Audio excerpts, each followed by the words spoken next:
Welcome back. Today we're going to look at pipelines into stored procedures. This allows us to do some ETL process to transform the data as we import it into MemSQL. Let's dive in. I'm using the TPCH dataset and in particular the line item table. I've called this line item 1 to keep it separate from the next experiment where we'll import into a store procedure. Here's the line item 1 table and it's identical to the TPCH dataset. I'm importing the data using a MemSQL pipeline and it goes straight into the line item 1 table. I've already loaded the pipeline, and so if we look at the data, it's already in place. Now what's interesting about this data set is we have this ship instruct and ship mode that are pretty redundant. Let's see if we can normalize this data as we import it. So looking first at the ship mode, let's take a look at the data there. We only have 7 unique rows there. Let's create a ship mode reference table. That'll get it replicated to all the leaves and import each of those 7 values into the data table. In the ship instruct field, we only have 4 unique rows. This is perfect for a reference table. Let's create that reference table. Let's import those 4 rows into place. And now let's create line item 2. Now line item 2 is identical to line item 1 with 2 exceptions. We're defining the ship instruct key as a null int and ship mode key as a null int. Now let's create a store procedure. We'll start off defining the delimiter.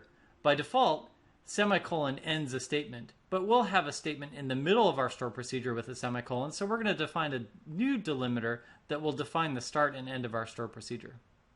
Now we're going to take in a batch. This batch comes from our pipeline, and the batch has fields here in this query. So we've identified each of the fields that we pulled out of that CSV file.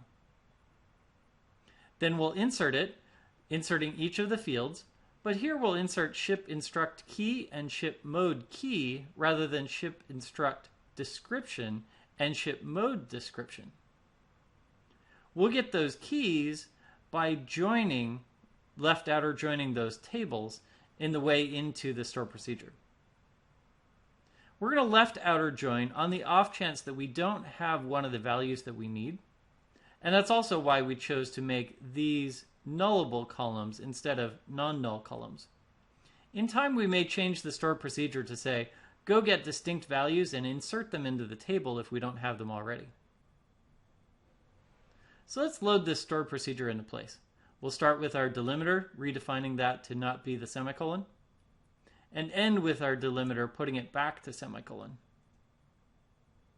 There's our store procedure. Now we'll create a pipeline that inserts into the procedure line item 2 insert, the procedure we just created.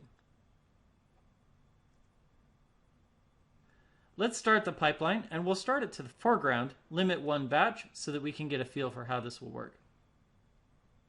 It does take a minute for that to run, so I fast forwarded the video there. But now let's take a look at the table. Yep, we've got the ship instruct key and the ship mode key set to their IDs instead of the strings. That worked out great.